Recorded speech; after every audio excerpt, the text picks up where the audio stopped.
প্রথম যে ঘটনাটি আপনাদের সামনে উপস্থাপন করতে যাচ্ছি, এই ঘটনাটি যিনি পাঠিয়েছেন তার নাম আসিফ হোসাইন। আসিফ হোসাইনের একটি ঘটনা যার নাম হচ্ছে দুবাইলা। এই ঘটনা কিন্তু হরর নাইট এপিসোডের 17তম আয়োজনে আমরা প্রচার করেছিলাম। প্রতি শনিবার রাত 10:59 হরর নাইট এপিসোড হয়। তো এই 17তম আয়োজনে যখন দুবাইলা ঘটনাটি প্রচারিত হলো, আপনারা প্রত্যেকেই পছন্দ করেছিলেন সেই ঘটনাটি। এই আসিফ হোসাইন উনি বর্তমানে এইচএসসি পরীক্ষার্থী। 2024 সালে যে এইচএসসি পরীক্ষাটা হবে, উনি ময়মনসিংহ নটরডেমের যে শাখা রয়েছে সেখানে অধ্যয়নরত রয়েছেন। ওনার বাড়ি গাজীপুরের মাওনা উপজেলায়। তো চলুন শুরু করব ঘটনা। এই ঘটনাতে একটা ব্যাপার রয়েছে, যেই জায়গাটা মূলত এই ঘটনার সাথে সম্পর্কযুক্ত, সঙ্গত কারণে সেই জায়গাটার নাম আংশিক বিকৃত করা হয়েছে। যিনি ঘটনা দিয়েছেন তিনি অনুরোধ করেছিলেন যেন এই নামটা আংশিক বিকৃত করে বলা হয়। কারণ হচ্ছে এই নামটা যদি প্রকৃতভাবে প্রচারিত হয়, ওখানে আশেপাশে আরও অনেক মানুষ থাকেন, তারা ভয় পেতে পারেন। তাদের সাথে ঘটনা ঘটবে কি ঘটবে না এটা বলা যায় না, কিন্তু তারপরেও অহেতুক তাদের মনের মধ্যে ভয় সৃষ্টি হতে পারে। এই কারণে আমরা সেই বিষয়টি অ্যাভয়েড করে যাওয়ার চেষ্টা করব। ঘটনাটি এই আসিফ হোসাইন ওনার একজন সিনিয়রের কাছ থেকে শুনেছিলেন।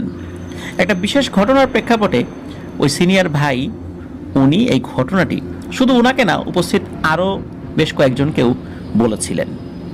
মূলত এই আসিফ হোসাইন হঠাৎ করেই উনি বাড়িতে যান, যেহেতু উনি লেখাপড়া করেন নটরডেমে ময়মনসিংহে, ওনার বাড়ি গাজীপুরের মাওনাতে।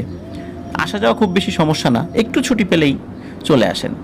তো উনি আসার পরে ওনার বাসায় ওই দিন কেউ ছিল না। রাতের বেলা ওনার সাথে একটি ছোটোখাটো প্যারানরমাল ঘটনার মতো ঘটে, যে উনি একটা জায়গায় মোবাইল রেখেছিলেন, এসে দেখেন মোবাইলটি পড়ে গেছে, অথচ পড়ে যাওয়ার কোনো কারণ ছিল না। তো বিষয়টা ওনার কাছে অস্বাভাবিক লেগেছিল। তো উনি বিষয়টার পরিবারের কারোর সাথে শেয়ার করেন নাই। পরদিন শনিবার বিকেলে যখন উনি হোস্টেলে ফেরত এসেছেন, তো রাতের বেলা ওনার সাথে ঘটা এই অস্বাভাবিক ঘটনাটি ওনাদের ইউনিটের রুমমেটদের সাথে শেয়ার করেন। ওখানে প্যারানরমাল ব্যাপার নিয়ে কথা হচ্ছে, এগুলো দেখে পাশের রুম থেকে ওনাদের এক সিনিয়র ভাইয়াও এসে ওনাদের সাথে যোগ দেন। এক পর্যায়ে ওনারা এই অলৌকিক খোশ গল্পে মেতে ওঠেন। ওই সময় ওনাদের সেই সিনিয়র ভাইয়ের কাছ থেকে জানতে পান খুবই আশ্চর্য এবং ভয়ানক একটি ঘটনা, যা কিনা এখনও চলমান রয়েছে। তো চলুন শুরু করি ঘটনাটি। ঘটনাটির স্থান রংপুর জেলার একটা ইউনিয়নের নাম, সেই গ্রামের নাম, সেখানকার সব কিছু ডিটেলস আসিফ হোসাইন দিয়েছেন আমাদেরকে, কিন্তু বিশেষ একটি কারণে সেই জায়গাটা আমরা বলতে পারছি না জায়গাটার নামটা। তবে যে পুকুর কেন্দ্রিক যেই ব্যাপারটা রয়েছে, স্থানীয়ভাবে ওটাকে নাকি অনেকেই বাওয়াইল্লার পুকুর নামে চেনেন। তো ঘটনার সময়কাল আজ থেকে 18 থেকে 20 বছর আগের, তার মানে 2004-5 সাল এরকম একটা সময় হবে, বা 3-4 সাল। তো যেই গ্রামে ঘটনাটি ঘটে, ওই গ্রামে বসবাস করতেন চাউলের একজন আড়তদার, তার নাম হচ্ছে আব্দুল হাই মোজাম্মেল হক। তো আমরা মোজাম্মেল কাকা বলেই সম্বোধন করব আর কি। তো মোজাম্মেল কাকাদের পরিবার মোটামুটি সচ্ছল ছিল। গ্রামে ওনাদের পাকা বাড়ি, সাথে গোলা ভরা ধান মজুদ থাকতো সব সময়। এই মোজাম্মেল কাকার স্ত্রীর নাম ছিল মনিরা বেগম। এই মোজাম্মেল কাকার ছিল 2 ছেলে আর 1 মেয়ে। বড় ছেলের নাম মামুন, ওই সময় তার বয়স ছিল 16 থেকে 18 বছর। উত্তরবঙ্গের স্বনামধন্য এক কওমি মাদ্রাসায় ওই সময় এই মামুন ভাই লেখাপড়া করতেন। ছোট ছেলের নাম মোস্তফা, ওই সময় তার বয়স ছিল 10 থেকে 12 বছর। আর ওনার একটা মাত্র মেয়ের নাম হচ্ছে হুমায়রা। সুখে শান্তিতেই কাটছিল তাদের দিনগুলো। ঘটনা যখন সূত্রপাত হয় তখন ছিল বৈশাখ মাস, আর গ্রামে সাধারণত বৈশাখ মাসে অহরহ কালবৈশাখী ঝড় হয়। তো এরকমই এক কালবৈশাখীর রাত ছিল সেই রাত। সন্ধ্যা থেকে প্রচুর বাতাস বইছে, সাথে গুড়ি গুড়ি বৃষ্টি। মাঝরাতের দিকে তা প্রকট আকার ধারণ করে। এই ঝড়ের তাণ্ডব সমগ্র রাত স্থায়ী ছিল। চারিদিকে শো শো শব্দ, একই সাথে শিলাবৃষ্টির ভয়ানক শব্দও হচ্ছিল। পরদিন সকালে দেখা যায় গ্রামের অবস্থা খুবই খারাপ। কালবৈশাখীর আঘাতে গাছপালা সহ টিনের ঘরবাড়িগুলো উপড়ে গেছে। সারা রাতের বৃষ্টিতে রাস্তাঘাট পানিতে টইটুম্বুর হয়ে গেছে। এরই মাঝে মোজাম্মেল কাকার ছোট ছেলে, যার নাম মোস্তফা, সে স্কুলে যাওয়ার জন্য প্রস্তুতি নিচ্ছিল। তার মা তাকে এই অবস্থায় স্কুলে যেতে ওই দিনের মতো নিষেধ করেন। কিন্তু এই মোস্তফা ছিল স্কুলে খুবই নিয়মিত এবং লেখাপড়ায় খুবই মনোযোগী এবং মেধাবী একটা ছেলে।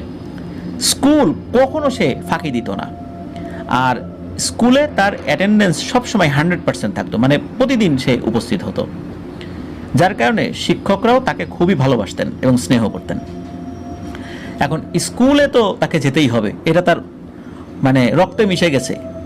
যত যাই হোক স্কুলে তাকে যেতেই হবে। সকাল হলে স্কুলে যাওয়া তাকে কেউ আটকাতে পারবে না, যদি না সেটা স্কুল ছুটির দিন হয় সেটা ভিন্ন বিষয়, কিন্তু স্কুল চলবে সে যাবে না, এটা হতে পারে না। এই কারণে এক প্রকার মায়ের অবাধ্য হয়ে স্কুলের উদ্দেশ্যে সে রওনা দেয়। তো মোস্তফাদের স্কুল তাদের বাড়ি থেকে প্রায় 2 কিলোমিটার দূরে ছিল। প্রতিমধ্যে ছোট্ট একটা পুকুর রয়েছে। এই পুকুরটাকেই অনেকেই বাওয়াল্লার পুকুর বলে অভিহিত করে থাকেন। সেই পুকুরের পেছন দিকটায় ঘন জঙ্গলে আবৃত এবং ওই পুকুরের পাশ বরাবর 10 থেকে 15 মিনিট হাঁটলেই তাদের স্কুল। তো মোস্তফা সচরাচর তার আরো 2 জন বন্ধু সহ তারা মোট 3 জন একসাথে স্কুলে যেত। তবে গত রাতে ভয়ানক ঝড় বৃষ্টি হওয়ায় আর পথঘাট কাদাযুক্ত হওয়ায় তার বাকি 2 বন্ধু সেদিন স্কুলে যায়নি। তো স্কুল শেষে দুপুরবেলা মোস্তফা একাই বাড়ি ফিরছিল। ওই পুকুরটার থেকে খানিক দূরে রাস্তাটা ভয়ানক পিচ্ছিল ছিল। একসময় ভয়ানক পিচ্ছিল কাদায় মোস্তফা পিছলে পড়ে যায়। এতে তার জামা কাপড়ের অবস্থা খারাপ হয়ে যায়। মোস্তফা খানিকটা ব্যথাও পেয়েছিল, হাতের কিছু কিছু জায়গায়, পায়ের কিছু কিছু জায়গায় ছুলে গিয়েছিল। তাই সে মনে মনে ভাবে এখন এই অবস্থায় বাসায় গেলে মা আজ আর আস্ত রাখবে না, অনেক বকাবকি করবে। এমনিতেই তো মা স্কুলে যেতে বারণ করেছিল, তারপর আবার তার নিষেধ অমান্য করে বের হওয়ার পর এই ধরনের ঘটনা ঘটল। এসব চিন্তা করে মোস্তফা হলো পাশেই তো বাওয়াল্লার পুকুর, তো এই পুকুর থেকে হাত পা ধুয়ে বাসায় যাই, এই ভেবে সে পুকুরটির দিকে এগোতে থাকে। যথারীতি সে পুকুরে নেমে গা হাত পা সব কিছু ধুয়ে নেয়। ধুয়ে যেই না পেছনে ঘুরতে যাবে ঠিক তখনই মনে হলো হালকা একটা গরম বাতাস যেন তার শরীর স্পর্শ করে মিলিয়ে গেল। মোস্তফা তো চমকে ওঠে, কেননা গত রাত্রে বৃষ্টি হয়, আবহাওয়া বেশ ঠান্ডা ছিল সেই সময়। তো হঠাৎ গরম বাতাস স্বাভাবিক কোনো বিষয় না। তো যাই হোক, মোস্তফা দ্রুত পা চালাতে লাগলো। একসময় সে বাড়িতে পৌঁছেও যায়।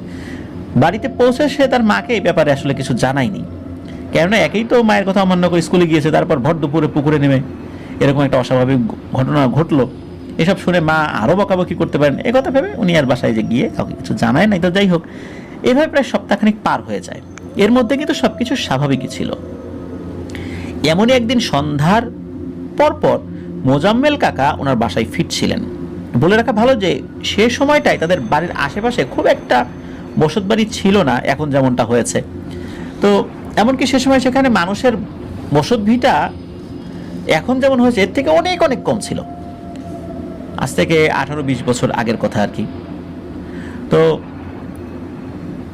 বাড়ির থেকে তিনি যখনটা খানিকটা দূরে, তখন তিনি হঠাৎ তার কাঁধে নরম একটা হাতের স্পর্শ অনুভব করলেন। এতক্ষণ তিনি যখন হাঁটছিলেন তখন তো তার পিছনে কিংবা আশেপাশে কেউ ছিল না। এটা মনে পড়তেই মোজাম্মেল কাকার তো ভয়ে গলা শুকিয়ে যায়। কোনো কিছু না ভেবে তিনি সজোরে বাড়ির দিকে দিলেন ভৌ দৌড়। এক দৌড়ে তিনি বাড়ির উঠোনে এসে হুমড়ি খেয়ে পড়লেন। তার স্ত্রী সন্তানের তো শব্দ পেয়ে তার কাছে ছুটে আসেন।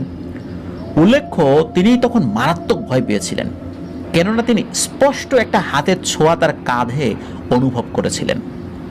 কিছুটা শান্ত হতেই তিনি সব ঘটনা খুলে বলেন পরিবারের সবাইকে। আর বাবার মুখে কথা শুনে মোস্তফা তার সাথে ঘটে যাওয়া সেদিন পুকুরের ঘটনাটির ব্যাপারেও তার পরিবারকে খুলে বলে। কেন সে আগে এই ব্যাপারে কিছু জানায়নি, এজন্য তার মা তার উপর ভীষণ রাগারাগি করেন। আর এর আগে ওনাদের সাথে এমন কোনো ঘটনা কখনোই ঘটেনি, এমনকি তাদের জানা মতে ওই গ্রামেও এমন ঘটনা কখনো ঘটেনি।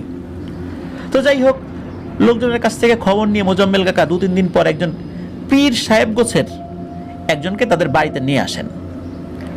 তার বেশভূষা দেখে পীর সাহেবের মতো মনে হয়, তার কিছু সাগরেদ শিষ্যও আছে।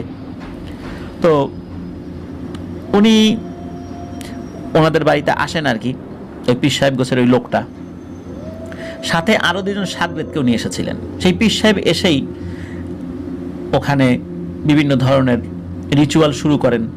আর ওনার যে সাগরেদ দুজন আসছিলেন তারা ভালো মতো ওই বাড়িঘর পর্যবেক্ষণ করেন।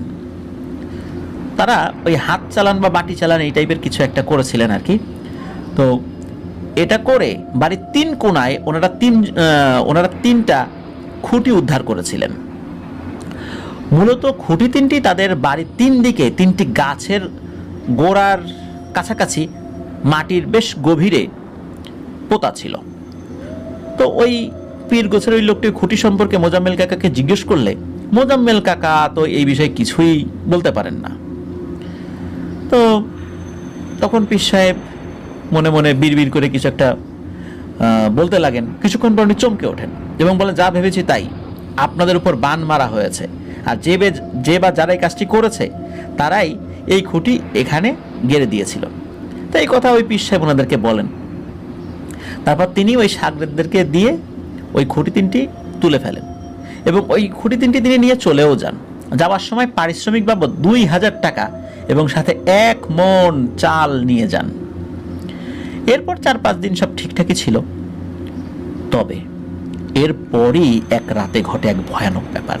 ওই যে মনিরা কাকি, তো উনি এবং তার মেয়ে হুমায়রা, ওনারা আবার এক ঘরে ঘুমাতেন, আর মোজাম্মেল কাকা আর তার ছেলে মুস্তফা ঘুমাতেন আর এক ঘরে। রাত আনুমানিক 1টা কি 2টার দিকে বাইরে প্রচন্ড জোরে কিছু পড়ে যাবার শব্দ হয়। তবাস করে একটা শব্দ হয়েছে। প্রকাণ্ড সেই শব্দটা এতটাই জোরালো ছিল যে সেই শব্দে ওনাদের বাড়ির প্রত্যেকটা সদস্যেরই ঘুম ভেঙে যায় এবং বাড়িটা থরথর করে কেঁপে ওঠে। পাশের ঘর থেকে মনিরা কাকি আর হুমায়রা আপু ছুটে আসেন তাদের ঘরে। মোজাম্মেল কাকাদের জানালার পেছন দিক থেকে শব্দটা এসেছিল। পরপর 4 বার ধুম ধুম করে এরকম ভয়ানক শব্দ হয়েছিল। তবে কি হচ্ছে ওখানে ওনারা কিন্তু বুঝতে পারছিলেন না। খানিকটা পরে গগন বিদারী এক বিকট চিৎকার হয়। ভয়ের ঘটনা কিন্তু এখনো ঘটা অনেক বাকি। আরো কিছুক্ষণ পরে ভয়ানক এক গায়েবী আওয়াজ শোনা যায় তাদের জানালার ঠিক পেছন থেকে। আর সেই আওয়াজটা পরপর 3 বার একই কণ্ঠে বলে ওঠে, হেই মোজাম্মেল, কারে ডাকছিস? বোকার জাত, আহম্মক কোথাকার, খবরদার এখানে আর কাউকে বলাবি না, মানে ডাকবি না। এই কথা পরপর 3 বার উচ্চারণের পর সেই শব্দটা থেমে যায়। সেদিন বাড়ির প্রত্যেকটা লোক সেই আওয়াজটা শুনেছিল। আর ওনাদের ভাষ্য মতে এই আওয়াজটা এতটাই ভয়ানক ছিল যে অতি সাহসী কোনো ব্যক্তিও যদি এই আওয়াজটা শোনে তাহলে সে নিশ্চিত ভয়ের চোটে জ্ঞান হারাবে। তবে ওনারা কিভাবে স্থির ছিলেন তা আল্লাহ তাআলাই ভালো জানেন। তাদের বাড়ি থেকে কিছুটা দূরে তাদের এক প্রতিবেশী থাকতেন। ওনারাও নাকি সেই আওয়াজটা শুনেছিলেন, তবে ভালো মতো বুঝতে পারেন না যে কি বলছেন, তবে সেই আওয়াজটা তারাও শুনেছিলেন এবং ওনারা এই শব্দটা শুনেও অনেক ভয় পেয়েছিলেন। এমনকি এতটাই ভয় পেয়েছিলেন, পরের দিন কাউকে কিছু না বলে 2-3 দিনের জন্য ওনারা বাড়ি ছেড়ে কয়েক গ্রাম পরে এক আত্মীয়ের বাড়িতে গিয়ে উঠেছিলেন। এই বিষয়ে আর মোজাম্মেল কাকাদের সাথে কোনো কথা বলেন নাই, মানে এতটাই ভয় পেয়েছেন ওই রাতের বেলা। তাই হোক, এরপর যে দিনটা আসে বাড়ির সকলের তো মাথায় হাত। পীর সাহেব তো বলেছিলেন সব সমস্যা শেষ হয়ে গেছে, তাহলে গতকাল রাতে এটা কি ছিল? সমস্যা তো আরো বেড়ে গেল মনে হচ্ছে। সেদিন বিকেলে মোজাম্মেল কাকা সেই পীর সাহেবের সন্ধানে যান। পীর সাহেবের কাছে এই ব্যাপারে জিজ্ঞেস করতে গেলে ওই পীর সাহেব ওনার কোনো কথাই শোনেন না। ওনাকে পরদিন আসতে বলেন। কথা মতো পরদিন গেলে আবার কোনো না কোনো কারণ দেখিয়ে আবার কয়েকদিন পরে আসতে বলেন। তো একটা সময় মোজাম্মেল কাকা বুঝতে পারেন ওনার দ্বারা এই কাজ হবে না, এইটা পুরো দস্তুর একটা ভণ্ড পীর। জিন ভূত সম্পর্কে তেমন কিছুই জানে না, ভণ্ডামি করে মানুষের কাছ থেকে টাকা পয়সা হাতিয়ে নেয়, একটু হাত চালান বাটি চালান দিতে পারে। এইভাবেই মানুষের কাছে বিভিন্ন ধরনের উল্টোপাল্টা কথা বলে বিভিন্ন বকশিস নেয়, চাল নেয়, যার কাছ থেকে যেটা নিতে পারে আর কি। মোজাম্মেল কাকা বুঝতে পারেন এই সমস্যার সমাধানের জন্য বড় কোনো আলেমের কাছে ওনাদের যেতে হবে। তো উনি সেরকমই কোনো বড় বুজুর্গ আলেমের সন্ধান করছিলেন। আর তাদের সাথে টুকটাক ভয়ানক ঘটনা কিন্তু চলমান ছিল। প্রতি রাত্রেই ওনাদের টিনের চালে কিছু গড়গড় গড়গড় করে গড়িয়ে পড়ার শব্দ হতো। শব্দটা এমন ছিল যে টিনের চালের উপর বেশ এবড়ো থেবড়ো কোনো একটা ইটের টুকরো যদি গড়িয়ে দেওয়া হয়, বল গড়িয়ে দিলে বল তো মসৃণ গোলাকার, সেটা কিন্তু একরকমভাবে গড়িয়ে গড়িয়ে পড়ে, কিন্তু কোনো একটা ইটের টুকরো এটা তো এদিক ওদিক কোণা থাকে আর কি, এটা যদি গড়িয়ে দেওয়া যায় শব্দটা কিন্তু বেশি হয়। মনে হচ্ছে এরকম অমসৃণ কোনো একটা ইটের টুকরো বা এরকম ভারী কোনো কিছু টিনের চাল থেকে গড়িয়ে দেওয়া হচ্ছে, এবং টিনের চালের উপর থেকে গড় গড় গড় গড় করে গড়াতে গড়াতে প্রথমে ওই চাল থেকে নিচে বারান্দার যে চালটা থাকে ওইখানে পড়ে, তারপর সেখান থেকে আবার গড়াতে গড়াতে উঠোনে পড়ে, উঠোনে পড়ার শব্দটাও পাওয়া যায়, কিন্তু পরের দিন বের হয়ে ওই জিনিসটাকে আর পাওয়া যায় না। আর জানালার পেছন থেকে ফিসফিস করে গোঙানির এক ধরনের আওয়াজ আসতো, এই আওয়াজটাও চলতো, আবার ফিসফিস করে মনে হচ্ছে কেউ কথা বলছে, এরকম আওয়াজ ওনারা শুনতে পেতেন। কয়েকদিন পর মোজাম্মেল কাকার বড় ছেলে মামুন মাদ্রাসা থেকে বাসায় আসেন। তো এই মামুন ভাই কিন্তু ওনাদের বাড়িতে এই যে ঘটনা ঘটছে এই সম্পর্কে কিছুই জানতেন না, ওনার পরিবারের লোকজনে এই ব্যাপারে ওনাকে কিছু জানায়নি। তো একদিন সন্ধ্যার কিছুটা আগে মনিরা কাকি ওনাদের এক প্রতিবেশীর বাড়িতে খোঁজ খবর নিতে যান, আর হুমায়রা আপু ওনাদের মামা বাড়ি বেড়াতে গিয়েছিলেন, আর মোস্তফা এবং মোজাম্মেল কাকা বাড়িতে ছিলেন, ওই সময় ছিলেন না আর কি সে সময়, তো অর্থাৎ বাড়িতে তখন ছিলেন কেবল মামুন ভাই।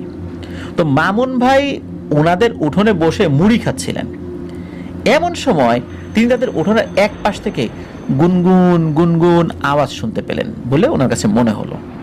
উল্লেখ্য ওনাদের উঠোন বেশ বড় ছিল, উঠোনের পাশে বেশ বড় বড় আম, কাঁঠাল, শিমুল, তেঁতুল ইত্যাদি নানা গাছগাছালি ছিল।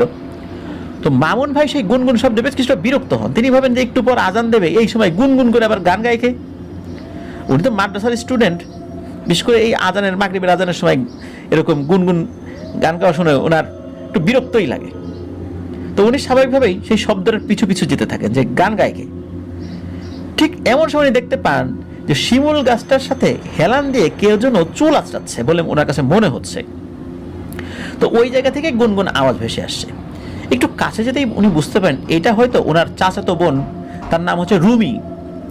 তো কেননা ওই মেয়েটাকেও উনি পেছন থেকে দেখতে ওনার চাচাতো বোন রুমির মতোই বোধ করেছিলেন আর কি। তো এইভাবে উনি ওই মেয়েটাকে উদ্দেশ্যে বলে থাকেন, এই রুমি তুই কি পাগল হয়েছিস নাকি, ভর সন্ধ্যাবেলায় চুল ছেড়ে দিয়ে গুনগুন করে গান গাচ্ছিস আর এই গাছের নিচে বসে আছিস, ভূতে ধরছে তোরে? এই বলে মামুন ভাই তাচ্ছিল্যের সাথে রুমিকে ডাকতে লাগলেন। আর যেই না মামুন ভাই রুমির একদম কাছাকাছি চলে আসেন ডাকতে ডাকতে, তখন এই রুমি পিছনে ফিরে তাকায়। তখনই মামুন ভাই দেখেছিলেন ওনার জীবনের সবচাইতে ভয়ানক এবং এক রোমহর্ষক দৃশ্য, যা হয়তো তিনি তার মৃত্যুর আগ পর্যন্ত কখনো ভুলতে পারবেন না।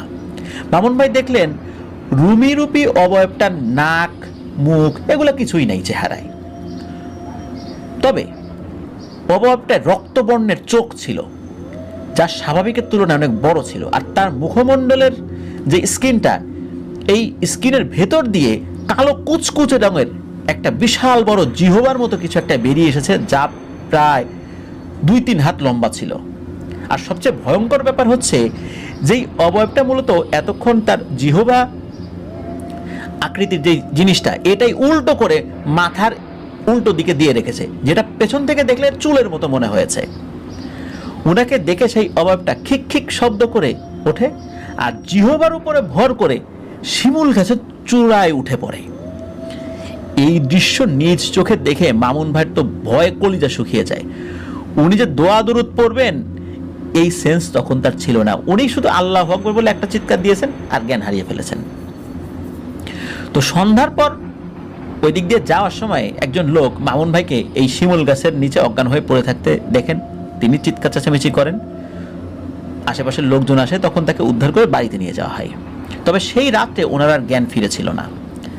মামুন ভাইয়ের জ্ঞান ফিরেছিল পরদিন দুপুরবেলা। জ্ঞান ফিরতেই বাড়ির সবাই ওনাকে জিজ্ঞেস করেন যে ওনার কি হয়েছিল, তবে তিনি তখনও মারাত্মক আতঙ্কিত ছিলেন, ভালো করে কথাই বলতে পারছিলেন না। তবে স্বাভাবিক হয়েছেন আস্তে আস্তে। স্বাভাবিক হওয়ার পর সবিস্তরে সকলকে জানান যে কি হয়েছিল, উনি কি দেখেছিলেন। ওনার কথা শুনে বাড়ির অন্য লোকরাও, তারাও বাড়িতে এতদিন ধরে কি ঘটছে এটাও মামুন ভাইকে জানান। সবকিছু শুনে মামুন ভাই বেশ বিরক্ত স্বরে বলেন, আরে এত কিছু ঘটে গেছে অথচ আমাকে কিছুই তোমরা জানো নাই। আমাদের মাদ্রাসার খতিব সাহেব তো এসব সমস্যার সমাধান করেন, উনি খুব পরহেজগার একজন আলেম, শুনেছি ওনার নাকি অনেক জিন ছাত্রও আছে। তোমরা আমাকে জানাতে পারতা চিঠি লিখে। তো 2004-05 সালে তো এরকম মোবাইল ফোনের এত ব্যাপক ব্যবহার ছিল না আর কি। তো মামুন জানান যে খতিব সাহেবের কাছে বিষয়টা বললে হয়তোবা কোনো একটা সমস্যার সমাধান উনি বের করতে পারতেন। তো যাই হোক, মামুন ভাইয়ের কথা মতো সেই দিনই মামুন ভাইকে সাথে নিয়ে মোজাম্মেল কাকা হাজির হন মামুন ভাইয়ের মাদ্রাসায়। খতিব সাহেব সেই মাদ্রাসায় থাকতেন। ওনার সন্ততি কিংবা পরিবার পরিজন সম্পর্কে তেমন কোনো তথ্য পাওয়া যায় নাই। তো ওনারা কিছুক্ষণ বাইরে অপেক্ষা করেন, তারপর একজন লোক এসে ওনাদের খতিব সাহেবের সাথে দেখা করার জন্য নিয়ে যান। খতিব সাহেবের কাছে গিয়ে ওনারা দেখলেন খতিব সাহেব দুটো কবুতরকে কোলে নিয়ে খুব আদর করছেন এবং ওদেরকে হাতে খাবার নিয়ে খাবার খাওয়াচ্ছেন। লিসেনার্স, এই বিষয়টা একটু মাথায় রাখবেন, কবুতরের কথাটা। তো মোজাম্মেল কাকা আর মামুন ভাই যখন ওনাকে দেখলেন তো উনি তাদেরকে বসতে বলেন এবং সব ঘটনা সবিস্তারে শুনলেন। শুনে ইমাম সাহেব ওনাদের কিছুক্ষণ বাইরে অপেক্ষা করতে বলে ওনার কক্ষে চলে গেলেন। কক্ষের দরজা বন্ধ করে দিলেন। 10-15 মিনিট পর দরজা খুলে ওনাদের ওই ঘরের মধ্যে আবার ঢুকতে বলেন। এরপর মোজাম্মেল কাকাকে উদ্দেশ্য করে খানিকটা মুচকি হাসি দিয়ে বলেন যে, আপনার দাদার নাম কি গফুর আলী? খতিব সাহেবের মুখে এই কথা শুনে মোজাম্মেল কাকা তো অবাক। আরে, ওনার দাদার নাম খতিব সাহেব জানলেন কিভাবে? এরপর খতিব সাহেব বলতে লাগলেন একটা ব্যাপার। সেটা হলো, খতিব সাহেব বলেন, দেখেন, আপনার দাদা আর আমার বাবা খুব ভালো বন্ধু ছিলেন। আর আপনার দাদা জনাব মোহাম্মদ গফুর আলী কাজী সাহেব ছিলেন খুবই সৎ আর মহৎ ব্যক্তিত্ব। সেই সাথে তিনি আধ্যাত্মিক অনেক কিছু জানতেন যা আমাদের সাধারণ মানুষের ধারণার বাইরে। তিনি মানুষের বিয়ে পড়ানোর পাশাপাশি জিনদেরও বিয়ে পড়াতে পারতেন। আল্লাহ ওনাকে এই বিশেষ গুণটা দিয়েছিলেন, এই আধ্যাত্মিক জ্ঞানটা উনি অর্জন করতে পেরেছিলেন। মানুষের বিয়ে আর জিনদের বিয়ের নিয়ম কানুনের বেশ কিছু পার্থক্য রয়েছে, তবে আপনার দাদা এই ধরনের অনেক কিছুই জানতেন বিধায় তিনি এই ধরনের বিয়ের দাওয়াত পেতেন। আর এই ধরনের ব্যক্তিদেরকে দিয়ে যদি জিনেরা বিয়ে পড়াতে পারত, জিনদেরও নাকি তাদের সমাজে খ্যাতি বাড়ত বা সুনাম বাড়ত। এই জন্যই জিনেরা বিভিন্ন সময় তাকে দাওয়াত করে নিয়ে যেতেন। ঠিক সেরকমই একবার এক জিন পরিবার থেকে বিয়ে পড়ানোর দাওয়াত আসে। আর যেই পরিবার থেকে দাওয়াত আসে তাদের গোষ্ঠীর এক দল জিনেরা আপনাদের গ্রামেরই ওই বাওয়েল্লার পুকুর নামে যে পুকুর আছে তার পেছনে যে জঙ্গল আছে এই জঙ্গলে থাকতো। তবে তারা কোনোদিনও কোনো মানুষকে দেখা দেয়নি, ক্ষতি করা তো দূরের কথা। তো সেই জিনেরা আপনার দাদার কাছে আসেন বিয়ে পড়ানোর প্রস্তাব নিয়ে এবং দাওয়াত নিয়ে। তাদেরকে মূলত কনে পক্ষের জিনেরা পাঠিয়েছিল আপনার দাদাকে দাওয়াত করে নিয়ে যেতে। আপনার দাদাও স্বাভাবিকভাবে খুশি মনে বিয়ে পড়াতে যান, তবে কোনো শুরুর দিকে কোনো সমস্যা হয়নি। কিন্তু বিয়ে পড়াতে তাদের এলাকায় যাওয়ার পরেই একটা বিপত্তি বাধে। একথা বলে খতিব সাহেব খানিকটা থামেন এবং আবার বলতে লাগেন, এই যে গফুর আলী এমনিতেই দুর্বল প্রকৃতির জিন কিংবা মানুষের সাথে যাদের তুলনামূলক বন্ধুত্বপূর্ণ সম্পর্ক রয়েছে জিনদের, এমন জিনদের বিয়ে পড়াতেন। তবে এইবার গফুর আলী কাজী সাহেব যাদের বিয়ে পড়াতে গিয়েছেন তারা ছিল মারিদ সম্প্রদায়ের জিন। আর মারিদ জিনেরা স্বভাবতই খুব ক্ষিপ্র স্বভাবের, দাম্ভিক এবং বেশ বদমেজাজি প্রকৃতির। সব জিনেরাই কম বেশি ক্ষিপ্র স্বভাবের হয়ে থাকে, তবে মারিদ জিনের একটু বেশি বদমেজাজি এবং দাম্ভিকতা তাদের মধ্যে দেখা যায়। তবে কনে পক্ষেও যারা ছিল এরাও স্বাভাবিক জিনদের পর্যায়ে ছিল, কিন্তু ছেলে পক্ষ যারা ওরা ছিল এই মারিদ সম্প্রদায়ের জিন। তো বরপক্ষের মারিদ জিনেরা যখন জানতে পারেন যে তাদের বিয়ে পড়াতে এসেছেন একজন ইনসান এবং একজন ইনসানকে কনে পক্ষেও নিয়ে এসেছেন, এটা দেখে তারা হাসি বিদ্রুপ করে ওই কনাপক্ষদেরকে এবং বলে যে, যাও এই ইনসানকে তাদের জমিনে রেখে আসো, আমাদের সম্প্রদায়ের বিয়ে আমাদের লোকেরাই করবে। এখন কনে পক্ষের জিনেরা তো তাদের শর্তে নারাজ। ওনারা বলেন, না না, আমরা এনাকে দাওয়াত দিয়ে নিয়ে এসেছি, তিনি আমাদের মেহমান, আর মেহমানদের তো অমর্যাদা করা যায় না। উনি আমাদের সম্প্রদায়ের অনেককেই বিয়ের কাজগুলো সম্পন্ন করেছেন, অনেকের বিয়ে। তো যেহেতু ওনাকে দাওয়াত করে আমরা নিয়ে এসেছি, সুতরাং ওনাকে দিয়েই বিয়ে পড়াতে হবে। তো বরপক্ষ গফুর আলীকে তুচ্ছ তাচ্ছিল্য করে বলে ওঠেন যে, না না না, আমরা একে দিয়ে বিয়ে পড়াবো না। এখন ব্যাপারটা হয়েছে কি, যে সাধারণত জিনদের যে গোত্র, একই গোত্রের সাথে মানে সেম গোত্রের বিয়ের ব্যাপারগুলোই বেশি ঘটে, ব্যতিক্রম হয়। তো যেই ছেলে এবং মেয়ের বিয়েটা ওখানে হওয়ার জন্য আয়োজন করেছিল আর কি, মূলত এটা একটু ডিফারেন্ট প্রকৃতির ছিল, যেহেতু গোত্র আলাদা।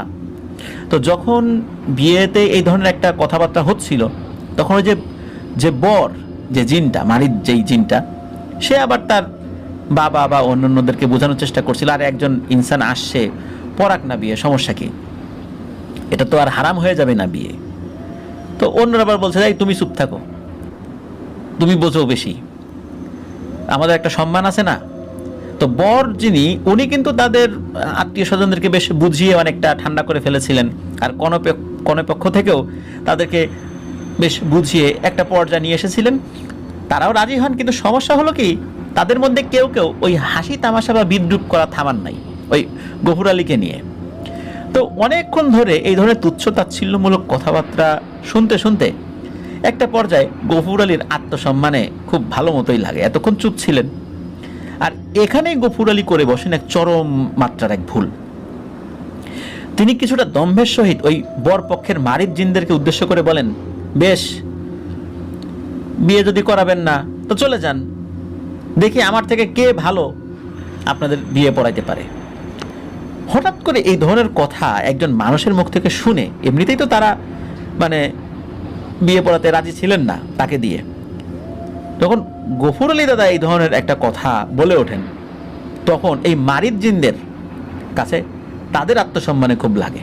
এই সময় মারিদ জিনেরা যায় খেপে, আর এখানেই বাধে বিপত্তি। শেষমেশ বর পক্ষ বলে, এই বিয়েই আর হবে না। এই কথা বলে ওখান থেকে তারা চলে যায়, এবং যাওয়ার আগে সব দোষ দিয়ে যায় এই গফুর আলীর উপরে। তবে এই যে কনে পক্ষ, সেই সময় কিন্তু গফুর আলী দাদার কোনো ক্ষতি তো করেই নেই, বরং ভালো মতো আপ্যায়ন করে খাবার খাইয়ে ওনাকে ভালো মতো বাড়িতে পৌঁছে দেন। বাড়িতে পৌঁছানোর পর সবকিছু ঠিকঠাক ছিল। তো জিনদের দেশে গিয়ে দাদার সাথে যা হয়েছিল তা সবকিছুই উনি গোপন করেছেন, বা কাউকে উনি জানানোর প্রয়োজন মনে করেন নাই। ওই রাত্রেই ঘুমের মধ্যে ওই জিন কন্যার বাবা গফুর আলী দাদার স্বপ্নে আসেন। এসে গম্ভীর কণ্ঠে একটা কথাই বলেন, আপনাকে আমরা সহজ সরল ভালো মানুষ ভাবতাম বলেই বিয়ে পড়াতে দাওয়াত দিয়েছিলাম। আপনার ওই কথার জন্য আমার মেয়ের বিয়ে ভেঙেছে। আমার মেয়ে এত পরিমাণ কান্নাকাটি করছে যে এই দৃশ্য আমি দেখতে পারছি না। কাঁদতে কাঁদতে আমার মেয়ের প্রাণ চলে যাওয়ার জোগাড় হয়েছে। কারণ বিয়ের যেই ব্যাপারটা, যে সময়টা জিনদের থাকে, এইটা যদি সময়টা নষ্ট হয়ে যায়, তাহলে আপনাদের মনুষ্য সমাজে যেরকম অনেক কথা শুনতে হয়, তেমন জিনদের বেলায়ও কথা শুনতে হয় আমাদের সমাজে। আপনি ওই সময় কেন কথা বললেন? আমরা তো সবকিছু গুছিয়ে এনেছিলাম। আপনার কোনো অপমানজনক কথা তো আমরা সহ্য করতে পারি নাই বলেই খুব কৌশলে বিষয়টা আমরা চেষ্টা করছিলাম যেন সমাধান হয়। আপনি হুট করে দাম্ভিকতার সাথে কথা বলার কারণেই এই বিয়েটা ভেঙে গেল। আমার মেয়ে কাঁদতে কাঁদতে তার প্রাণ ওষ্ঠাগত। আমি আমার কন্যার এই কষ্ট দেখতে পারছি না। আপনি দেখবেন যে আপনার এবং আপনার পরিবারের আমি কি হাল করি। আপনার কাছে এরকম দাম্ভিক কথা আমরা কেউ আশা করি নাই। তো এই কথা বলার সাথে সাথে গফুর আলীর নাকি ঘুম ভেঙে যায়। তিনি ঘুম থেকে উঠে তো ভীত হয়ে পড়েন, তবে খানিক পরেই ভাবেন, আরে এরা কি আবার আমার ক্ষতি করবে? আমি যে বিদ্যা জানি তাতে 7 পুরুষকে আটকে রেখে নাকানি চুবানি খাওয়াতে পারবো। এই চিন্তা করে নিয়ে আবার ঘুমিয়ে পড়েন। তবে পরদিন সকালেই ওনাকে সাক্ষী হতে হয় এক মর্মান্তিক ঘটনার। গফুর সাহেবের বড় ছেলে, তার মানে এই যে যিনি এসেছিলেন তার জ্যাঠা, তার নাম ছিল সাফায়েত, পরের দিন বন্ধুদের সাথে গোসল করতে ওই বাওয়াইল্লার পুকুরে নেমেছিলেন। তবে সব ছেলেরা উঠলেও এই সাফায়েত আর ওঠে না। সকলে মিলে অনেকে তন্ন তন্ন করে সমগ্র পুকুর খুঁজে একদম সাফ করে ফেললেও সাফায়েতের সন্ধান আর পাওয়া যায় না। তবে সেদিন সন্ধ্যাবেলা পুকুরে ওনার লাশ ভেসে ওঠে। বড় ছেলের এই করুণ মৃত্যু দেখে গফুর আলীর স্ত্রী, মানে এই মোজাম্মেল কাকার দাদি, তো দিক বিদিক জ্ঞান শূন্য হয়ে পড়েন। গফুর আলীও বুঝতে পারেন এটা কার কাজ হতে পারে। ছেলেকে দাফন করে পরদিন গভীর রাত্রে তিনি হাজির হন ওই পুকুর পাড়ের জঙ্গলটিতে, যেখানে জিনদের একটা দল থাকতো। এই দলরাই কিন্তু দাওয়াত করেছিল তার সর্দারের পক্ষ থেকে। তিনি তার সাথে কিছু জিনিসপত্র নিয়ে গিয়েছিলেন, আর ওনাকে জঙ্গলে প্রবেশ করতে দেখে জঙ্গল থেকে বিকট শব্দে কান্নাকাটির আওয়াজ ভেসে আসে। মূলত গফুর আলীকে দেখে ওই জঙ্গলে থাকা জিনেরা বুঝতে পেরেছিল আজকে তাদের সাথে ভয়ানক একটি ঘটনা ঘটবে। গফুর আলী যে ক্ষেপে আছে তাতে তাদের নাম নিশানা এখন ধূলিসাৎ করে দিবে। ওনাকে দেখেই অশ্বত্থ গাছ থেকে দুটো অবয়ব নেমে এসে ওনার পায়ের কাছে এসে বসে পড়ে এবং কাকুতি মিনতি করতে থাকে।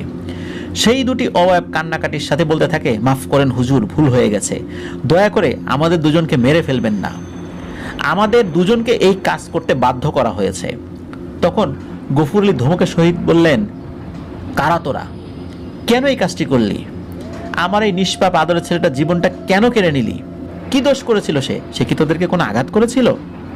তারপর জিনেরা বলতে থাকে, এই কাজ করতে কে বলেছে আমরা জানি না, আমরা হচ্ছি আমাদের গোত্রের হুকুম তামিল করা সৈন্য মাত্র, আর আমাদের উপর বিভিন্ন পরোয়ানা আরোপ করা হয়, যেমন কারো ক্ষতি করা, কাউকে ভয় দেখানো বা কাউকে হত্যা করা।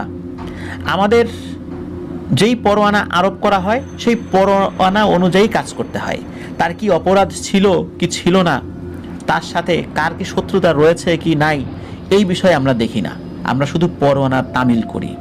তা না হলে আমাদের সর্দারেরা আমাদেরকে খুব কঠিন শাস্তি দেন।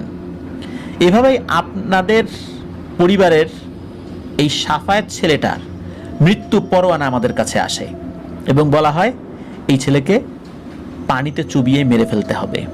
তাই বাধ্য হয়ে আপনার ছেলেকে ডুবিয়ে মারি। আমরা আপনার ক্ষমতা সম্পর্কে খুব ভালো করেই জানতাম, কিন্তু আমাদের এ ব্যাপারে কিছুই করার নাই, আমাদের পরোয়ানা মানতেই হয়, কারণ আমরা আমাদের নেতার আনুগত্য করি। জীবন চলে গেলেও আমরা আমাদের আনুগত্য থেকে পিছপা হতে পারি না। এই বলে জিনেরা ওনার সামনে লুটিয়ে পড়ে। জিনদের এত কাকতি মিনতি দেখে গফুর আলীর মনটা কিছুটা গলে যায়। তিনি বলেন, বেশ যা, তোদেরকে হত্যা করব না, যদিও আমি হত্যা করার নিয়েতেই এখানে আসছিলাম, তবে তোরা আমার আদরের ছেলেটাকে মারলি, ওর তো দোষ ছিল না, এর শাস্তি যদি আমি কিছুটা না দেই তাহলে কিন্তু পরকালেও তোদেরকে শাস্তি পেতে হবে, এই জন্য কিছুটা শাস্তি আমি দেব আর তোদেরকে মাফ করে দিব। আপাতত তোদেরকে আমি এই পুকুরে আটক রাখবো, তবে তোদেরকে যারা পাঠিয়েছে তাদেরকে খুঁজে বের করে এক এক করে আমি শাস্তি দেব, আর তোদের শাস্তি হবে এই পুকুর দ্বারা বন্দি থাকবি, এটাই তোদের শাস্তি। এই বলে এই গফুর দাদা তার আধ্যাত্মিক ক্ষমতা বলে ওই জিনদেরকে ওই পুকুরের অতল গভীরে বন্দি করে রাখেন। তবে এইখানে একটা ব্যাপার ছিল, ওনার পরবর্তী 3 প্রজন্মের কারো শরীরের এক ফোঁটা রক্ত যদি ওই পুকুরের পানিতে মেশে তাহলে সেই জিনেরা বন্দি দশা থেকে মুক্তি পাবে। আর কিছুদিন আগে এই মোজাম্মেল কাকার ছেলে মোস্তফা ওই পুকুরের পাশ দিয়ে যাবার সময় পিছলে পড়ে যায়। পরবর্তীতে সে যখন হাত পা ধুয়েছিল ওই হাত পা তো ছুলে গিয়েছিল, সেখান থেকে কিছুটা রক্ত বের হয়েছিল। এই হালকা একটু রক্ত ওই পুকুরের পানিতে মিশে যাওয়ার কারণেই ওই বন্দি জিনেরা মুক্তি পেয়ে গিয়েছিল। তো এত বছর বন্দি থাকা অবস্থায় তারা খুবই ক্ষিপ্ত ছিল এই পরিবারের উপর। মুক্তি পেয়েই তারা এই ছেলের উপর আসর করতে চেয়েছিল, তবে আসলে ওই সময় তারা অনেক দুর্বল ছিল দীর্ঘদিন বন্দি থাকার কারণে, তাই আসর করতে পারেনি। আর বন্দি দশা থেকে মুক্তি পেলেও টুকটাক ভয় দেখানো বাদে ওরা তেমন কোনো ক্ষতি করতে পারছিল না, কেননা এই মোজাম্মেল কাকার যিনি দাদা এই বাড়িটা বন্ধ করে বাড়িটাকে আরো সুরক্ষিত করে বাড়ির 3 কোণে 3টি খুঁটি গেড়ে দিয়েছিলেন। আর এই সমস্যা সমাধানের জন্য এই মোজাম্মেল কাকা যাকে ডেকেছিলেন, মানে সেই ভণ্ড পীর যার কোনো জ্ঞানই নাই, তিনি অজ্ঞতাবশত এই 3টা খুঁটি তুলে ফেলেন এবং নিজেদের সাথে করে নিয়ে যান। তো যার কারণে এই জিনেরা ওই বাড়ির আঙিনায় প্রবেশ করতে সক্ষম হয়েছে। এই সমস্ত কথাগুলো বলে খতিব সাহেব একটু থামলেন। খতিব সাহেবের মুখে এত সব অজানা রহস্যের কথা এতক্ষণ এই যে মামুন ভাই এবং মোজাম্মেল কাকা মন্ত্রমুগ্ধের মতো শুনে অবাক হচ্ছিলেন। শেষ দিকে বিনয়ের সাথে খতিব সাহেবকে জিজ্ঞেস করলেন, এত সব কথা আপনি কিভাবে জানলেন হুজুর? আর আমার ছেলে মোস্তফা পুকুরের পাড়ে গিয়েছিল, কোথায় বা কে বললো আপনাকে? খতিব সাহেব কিছুটা মুচকি হেসে জবাব দেন যে, আপনার প্রথমবার আমার কক্ষে প্রবেশ করে আমার কোলে কবুতর দেখেছিলেন মনে আছে? প্রতি উত্তরে মোজাম্মেল কাকা হাসসূচক জবাব দিলে খতিব সাহেব বললেন, ও হচ্ছে আমার জিন ছাত্র। আর কিছুটা আগে আপনাদের যখন বাইরে যেতে বলি তখন আমি ওকে আপনাদের ব্যাপারে খবর আনতে পাঠিয়েছিলাম। ও হচ্ছে জিনদের সমাজে গোয়েন্দা জিন। ওরা বংশ পরম্পরায় গোয়েন্দা তথ্য সংগ্রহ করে তাদের গোত্রের, এবং এই সমস্ত কাজে এরা খুবই পারদর্শী হয় এবং বংশ পরম্পরায় এই কঠিন কাজটি ওরা পালন করে। এদেরকে মুখবীর জিন বলা হয়। মূলত ওর পূর্বপুরুষরাও তাদের গোত্রের মুখবীর জিন ছিল। অনেক কঠিন কঠিন কাজ, কঠিন কঠিন তথ্য ওদেরকে নিয়ে আসতে হয় এবং অনেক কঠিন কঠিন জায়গায় যেতে হয়। একবার ধরা পড়লেই মৃত্যু নিশ্চিত, কিন্তু তারপরও বংশ পরম্পরায় ওরা মৃত্যু ঝুঁকি নিয়ে এই গোয়েন্দা তথ্য সংগ্রহ করে। মূলত এই ছেলেটাকেই আমি পাঠিয়েছিলাম, আর ওই এই তথ্যগুলো এনে আমাকে দিয়েছে। তো এটা শুনে ওনারা দুজনেই বেশ অবাক হন। একই সাথে খতিব সাহেবের ক্ষমতা সম্পর্কে বুঝতে পারেন। সব শুনে বিচলিত অবস্থায় খতিব সাহেবকে পুনরায় জিজ্ঞেস করেন, এখন এই জিনদের অত্যাচার থেকে কিভাবে মুক্তি পাবো হুজুর? খতিব সাহেব বলে উঠলেন, ভয় নেই, আপনার নিশ্চিন্তে বাসায় যান। ওরা এমনিতে দুর্বল প্রকৃতির জিন, তারপর আবার এত বছর বন্দি দশায় থাকায় আরও দুর্বল হয়ে পড়েছে। আমার দুজন জিন ছাত্র পাঠিয়ে দিয়েছি আপনাদের বাড়িতে, ওরা সেই জিনদেরকে তাড়িয়ে দেবে। তারা আপনাদের আর কোনো ক্ষতি করতে পারবে না ইনশাল্লাহ। এরপর মোজাম্মেল কাকার মামুন ভাই বাসায় ফেরত আসেন। তারপর প্রায় 6 মাস তাদের সাথে বিন্দু মাত্র কোনো সমস্যা হয়নি। হ্যাঁ, 6 মাস। কেননা 6 মাস পর থেকে তাদের সাথে শুরু হয় নতুন ধরনের সব সমস্যা, আর ঘটতে শুরু করে রক্ত হিম করা কিছু ভয়ানক ঘটনা। যা শুরুটা তখন হয়েছিল, তবে শেষটা এখনো হয়নি। কি ছিল শেষ? আদৌ কি শেষ হয়েছিল? চলুন শুনি শেষ অংশটা কেমন ছিল। এরপর 6 মাস কোনো ধরনের কোনো সমস্যার মুখোমুখি তো তারা হন নাই। একদিন মাগরিবের আজানের পর তাদের এলাকার একটা ছেলে, তার নাম হচ্ছে রাব্বি, তো এই রাব্বি ওনাদের বাড়ির সামনে এসে মোজাম্মেল কাকাকে ডাকাডাকি শুরু করেন। তো মোজাম্মেল কাকা তখন বাড়িতেই ছিলেন। তো উনি ডাকাডাকির শব্দে বাইরে বের হয়ে দেখেন যে রাব্বি এসেছে। রাব্বিকে তো উনি চেনেন। তো ডাকার কারণ জিজ্ঞেস করে রাব্বি জানায় যে মোজাম্মেল কাকার বড় বোন নাকি এসেছেন, আর উনি সাথে করে অনেক পুটলি পোটলা নিয়ে এসেছেন। তাই উনি এই রাব্বিকে পথে দেখে বলেছেন যেন মোজাম্মেল কাকাকে বাড়িতে গিয়ে খবর দেন, আর কাকাদের বাড়িতে এসে বাড়ি থেকে কেউ এসে যেন ওনাকে এগিয়ে নিয়ে যান। তো এই কথা শুনে মোজাম্মেল কাকা মামুন ভাইকে বলেন যে যাও তো বাবা, তোমার ফুফুকে এগিয়ে নিয়ে আসো। তো এই রাব্বিকে অনুরোধ করেন যেন পুটলিগুলো নিয়ে আসতে, সেও সাহায্য করে। তবে রাব্বি বলেন যে না না, আমার জরুরি কাজ আছে, আমি যেতে পারবো না। মানে সে যেতে অস্বীকৃতি জানায়। তো এই জন্য মোজাম্মেল কাকা মামুন ভাইয়ের সাথে যেতে চান ওনার বোনকে এগিয়ে আনতে। তবে মামুন ভাই কাকাকে বলেন, আব্বু তোমায় যেতে হবে না, আমি একাই পারবো। এই বলে হাতে একটা টিন ব্যাটারির লাইট নিয়ে একাই ফুফুকে এগিয়ে আনার জন্য রওনা দেন। প্রতিমধ্যে রাত নেমে এসেছে, আর এমন সময় হাঁটতে হাঁটতে একটা সময় ওনাকে ওনার ফুফু ডেকে ওঠে, এই মামুন মামুন, আমি এদিকে এদিকে। তো মামুন ভাই চারদিকে ভালো মতো লক্ষ্য করলে দেখতে পান রাস্তার পাশে সেই বাওয়াল্লার পুকুরের ধারের বড় আম গাছটার নিচে বোরকা পরিহিত কেউ একজন দাঁড়িয়ে আছেন। তো স্বাভাবিকভাবে মামুন বুঝতে পারেন যে এটা হয়তো ওনার ফুপু, কেননা একটু আগেই তো উনি ডাকার শব্দ পেলেন। তো উনি ওনার ফুপুকে সালাম দেন, সাথে ভালো মন্দ জিজ্ঞেস করেন, আর ওনার সাথে পুটলি জাতীয় কোনো জিনিস দেখতে না পেয়ে জিজ্ঞেস করেন যে কি ব্যাপার, আপনার সাথে না অনেক পুটলি পোটলা ছিল, সেগুলো কই? এই কথার কোনো জবাব ওনার ফুপু দিচ্ছেন না, একদম স্থির হয়ে দাঁড়িয়ে আছেন। তো মামুন ভাই ভাবেন ওনার আসতে দেরি হয়েছে বলে ফুপু হয়তো বা খানিকটা রাগ করেছেন ওনার উপর। তো উনি আহ্লাদের সহিত ফুপুর হাত ধরে ওনাকে আসতে বলেন, আর যখনই ওনার হাত ধরে টান দিয়েছেন, টান দিতেই দেখেন যে ফুপুর ওই হাতটা খুলে এই মামুন ভাইয়ের হাতে চলে এসেছে। উনি তো ভীষণ ভয় পেয়ে টর্চের আলোটা ওই হাতটার দিকে ধরেছেন। তো উনি লক্ষ্য করেন উনি যেটাকে হাত ভেবে টান দিয়েছেন সেটি আসলে মোটা অজগর সাপের শরীরের একটা অংশ। এই দেখে মামুন ভাই আর ওই অবয়বটার দিকে তাকানোরই সাহস পেলেন না। উনি পিছনে ফিরে দৌড় দিতে যাবেন, এমন সময় সেই অশরীরীটা এক হাত বাড়িয়ে মামুন ভাইয়ের গলা চেপে ধরে, আর মুহূর্তের মধ্যে শূন্যে তুলে মারে 3 বার আছাড়। এর মধ্যেই তিনি বিকট শব্দে চিৎকার করেছিলেন। সৌভাগ্যক্রমে সেখান থেকে খানিকটা দূরে দুজন লোক হেঁটে যাচ্ছিলেন। সন্ধ্যার পরপরই তো লোকজনের আসা যাওয়ার সময় ছিল। তো ওনারা মামুন ভাইয়ের চিৎকার শুনে সেদিকটাই এগিয়ে আসেন এবং এসে ওনাকে অচেতন অবস্থায় উদ্ধার করে ধরাধরি করে ওনার বাড়িতে পৌঁছে দেন। বাড়িতে এসে তো অনেকক্ষণ পর ওনার জ্ঞান ফেরে। তো জ্ঞান ফেরার সাথে সাথে সব ঘটনা খুলে বলেন পরিবারের সবাইকে। সব শুনে বাসার সবাই ওনাকে প্রাথমিক চিকিৎসা প্রদান করেন। পরদিন ডাক্তার আনা হয়। ডাক্তার এসে জানায় ওনার শরীরের বেশ কয়েকটি জয়েন্টে, মানে হাড়ের কিছু জয়েন্টে বেশ আঘাত পেয়েছেন, কিছু কিছু জায়গায় ভেঙেও গেছে, প্লাস্টার করতে হবে, 4-5 মাস সময় লাগবে তার পুরোপুরি সুস্থ হতে। তো ওই দিনই মোজাম্মেল কাকা রাগে ফুঁসতে ফুঁসতে এই রাব্বিদের বাড়িতে গিয়ে হাজির হন। কেননা রাব্বি কিন্তু বলেছিল যে ওইদিকে তার ফুপু এসেছে। তো রাব্বি নিশ্চয়ই চক্রান্ত করে ওকে ডেকে নিয়ে এই ধরনের একটা ঘটনা ঘটিয়েছে। তো রাব্বিদের বাড়িতে যেতে মোজাম্মেল কাকা পেলেন অবাক করার মতো একটা তথ্য।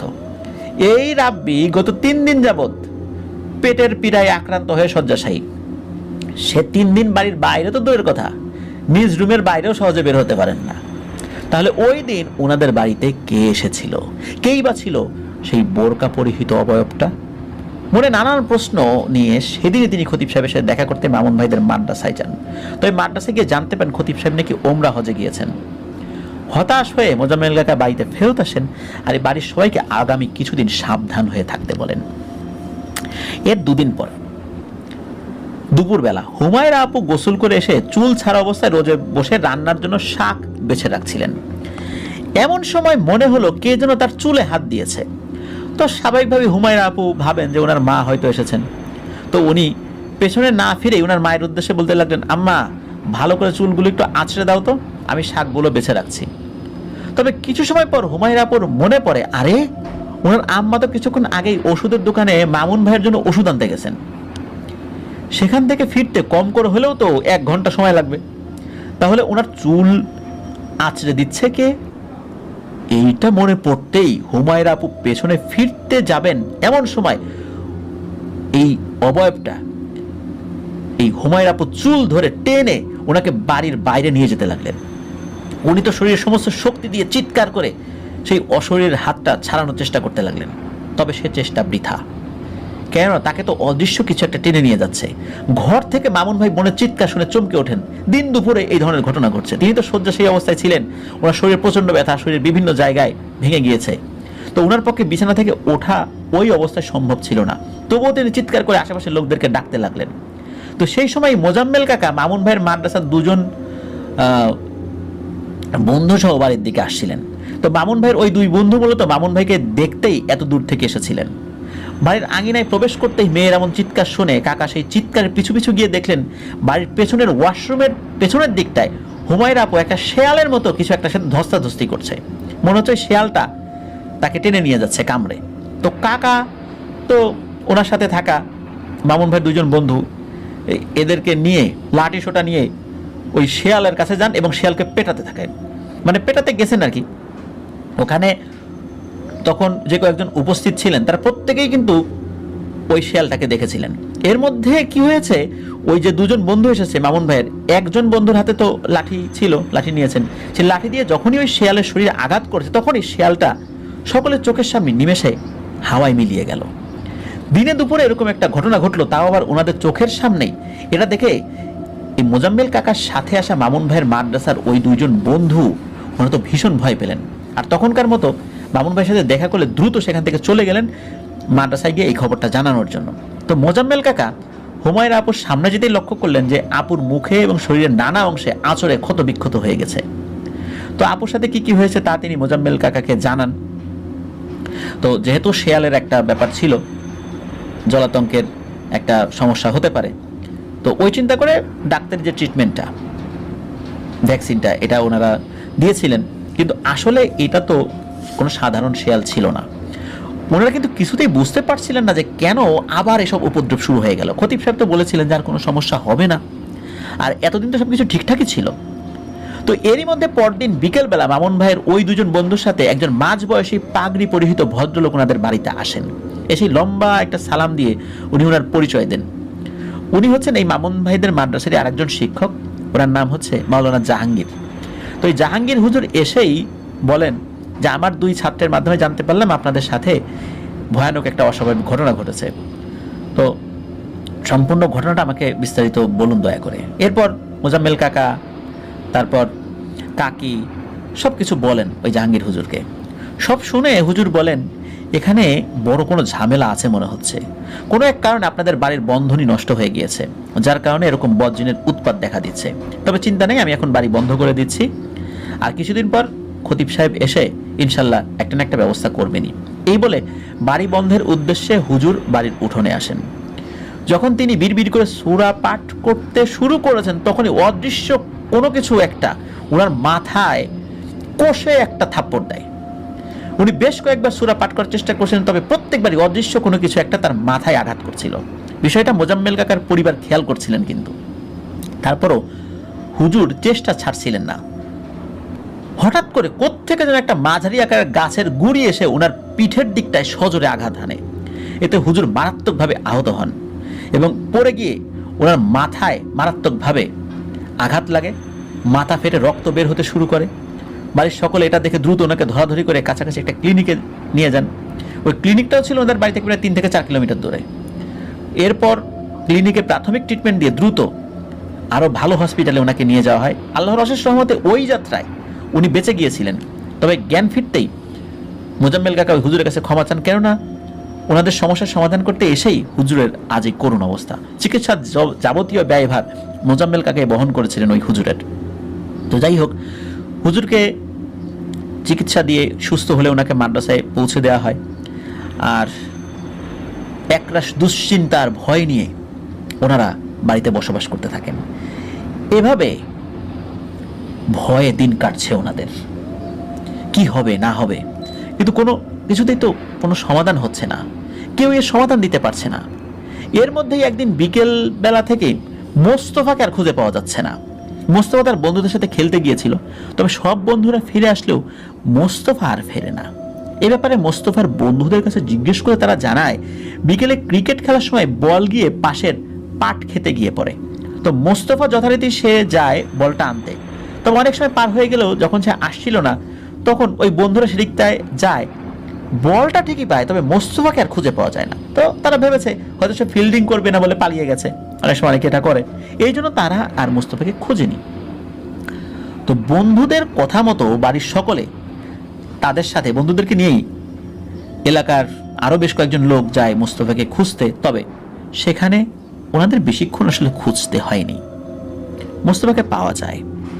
তবে যে ভয়ানক দৃশ্যের সম্মুখীন হন তা খুবই ছিল করুণ এবং হৃদয় বিদারক। ওনারা দেখেন মোস্তফার শরীর মাথা থেকে পেট পর্যন্ত একটা অংশ আলাদা, পেট থেকে শরীরের বাকি অংশ আলাদা, এই দুই খণ্ড দুই দিকে পড়ে রয়েছে।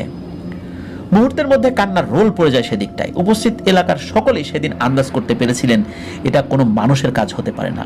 মেধাবী, চঞ্চল, অফুরন্ত, তরতাজা এই ছেলেটার এমন মৃত্যুকে কেউ মেনে নিতে পারে? এই ছেলেটা স্কুলে একটা দিনের জন্য কখনো অনুপস্থিত থাকতো না। কিছুদিন পর খতিব সাহেব ওমরা পালন করে ফেরত আসেন। ফিরে এসে উনি হাজির হন মোজাম্মেল কাকাদের বাড়িতে। ওনাকে দেখে সেই পরিবারের লোকদের মধ্যে ক্ষণিকের জন্য স্বস্তি উদিত হয়। তারা যেন বাঁচার নতুন আশা খুঁজে পেয়েছেন খতিব সাহেবকে দেখে। খতিব সাহেব আসন গ্রহণ করলেন। খতিব সাহেব এসেই বলতে লাগলেন, আমাকে কিছু বলতে হবে না, আমি সব কিছুর খবর নিয়ে এসেছি। জাহাঙ্গীর হুজুর সব কিছুই বলেছেন আমাকে। আমি তারপর আমার সবচাইতে ক্ষমতাধর একজন জিন ছাত্রকে পাঠাই এসবের তথ্য জোগাড় করে আনতে, কেন নতুন করে সমস্যার সৃষ্টি হলো। তবে সে কোনো ঠিক তথ্যই জোগাড় করে আনতে পারছিল না। শেষে আমি তাকে বলি, তুমি মারিদদের দেশে গিয়ে খবর আনো। মারিদদের একটা উপদ্বীপ আছে, জাজিরাতুল মারিদ বলা হয়, সেখানে গিয়ে তুমি খবর আনো, সেখানে তুমি খবর পাবা। সে প্রথমে ওখানটা যেতে রাজি হচ্ছিল না, কারণ মারিদরা খুব দুর্ধর্ষ প্রকৃতির জিন হয়, আর ওদের একটা জল্লাদ গ্রুপ রয়েছে। এই জল্লাদ গ্রুপ এরা তাদের এলাকা পাহারা দেয়।